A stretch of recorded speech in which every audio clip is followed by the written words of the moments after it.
Welcome, warrior. This is day 15 of our 31 days of advocacy.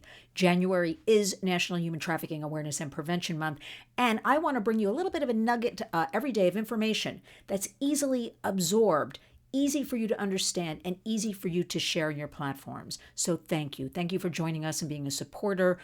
You're volunteering, you're sending me things, your donations, obviously, you're sharing these videos, also subscribing. Remember, it's free. I just want to make sure we build numbers, build community, because after all, our hashtag at the Warriors is community creates change. I want all of us to come together. I want to make sure you get the correct information, facts, and easy take actions for you, because everybody is certainly busy and overwhelmed today. And I'm going to start with, I've been doing a lot of reading and talking to people, and I want everybody to be very careful when talking about human trafficking, which we at the Warriors have rebranded slavery, enslavement of people. I think it is a much more descriptive word that you can understand, and also various other words surrounding all of human trafficking.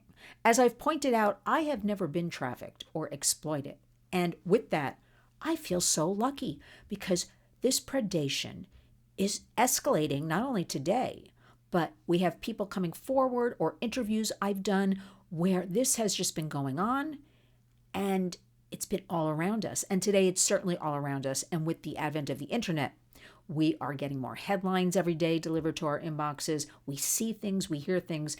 And remember, if I'm saying this, the kids are seeing and hearing all of this as well.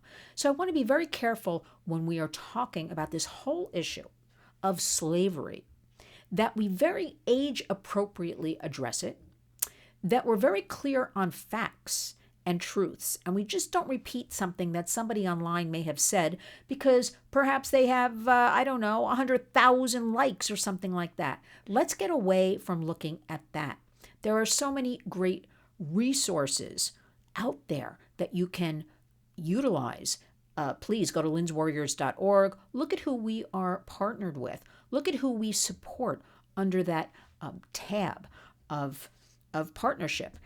And those are the vetted resources.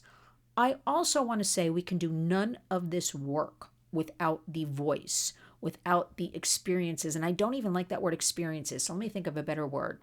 I don't know. Without the journey of the brave survivors. We all need to learn from them, to talk to them, to have them at the table, to be part of the Warriors. We have a few really good survivors that teach me what is missing, where are the loopholes with the law enforcement, with the healthcare system, with the judicial system as a whole.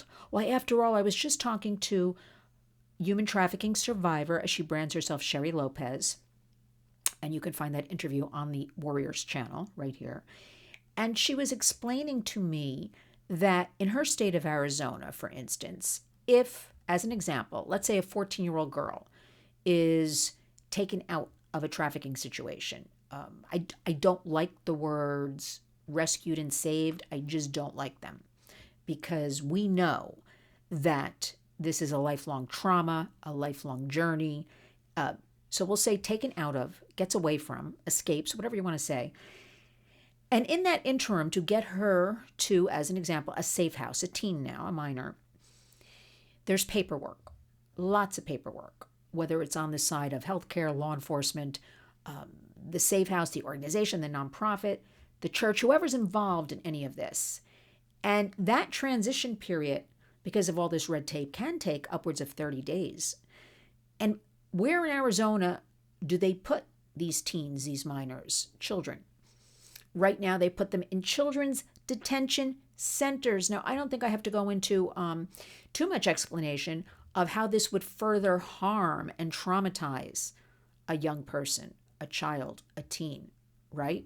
Until that paperwork is finally done. This is unacceptable, which is why Sherry Lopez, with her organization, Pearl at the Mailbox, is looking to build a Pearl's house. See, so everybody can talk about, no matter where you are, no matter what state, I'm in New York State, can talk about we're going to rescue, we're going to save, we're going to, but you know what? You know what's missing? A place to put people. So before everybody shoots off their mouths and just says things, follow through, think it through, critically analyze, dissect, break it apart. Because in New York State and New York City, I hear almost on a daily basis, this all sounds great. All of these different take actions, we don't have places to put people. And the places we do have, for instance, I'm talking about New York right now, they are overrun. There are not enough resources, not enough staff. Why aren't we paying people good wages with good, credits that can help people as opposed to these low wages? People have to make money to eat and live, and this is what we're doing. So it's a vicious, continuous cycle of this predation, of this never really or next to never really helping someone or solving someone. So let's really look at this issue we talk about during National Human Trafficking Prevention and Awareness Month, and let's get down to the basics. Where are the houses, the safe spaces for someone? Where are the wraparound services? Because this is, forget the physical toll on one's body. This is also equally a psychological warfare, a mind control against a child or an adult. So we need the services of medical and psychological hand in hand, and not just, a Zoom session or a Band-Aid slapped on for 1 or 2 sessions. It is a constant, because as these survivors point out to me, they have good days and bad days. It's an ongoing process. So let's really look at what we can realistically attain, do, because everything sounds good, right? But what's the follow-through and the follow-up? And then let's look at the solutions. Let's look at the interventions, not just, as I always tell you, this is bad, this is ugly. We already know all of this. Enough of that now. Let's get down to business. It's 2025. Please honor our hashtag Community Creates Change. Please join us. We put information out each and every day. We want you to be educated. We want to make it easy for you. We know that our country has been going through so many things and continues on a daily basis. With that being said, I want to mention California again and North Carolina.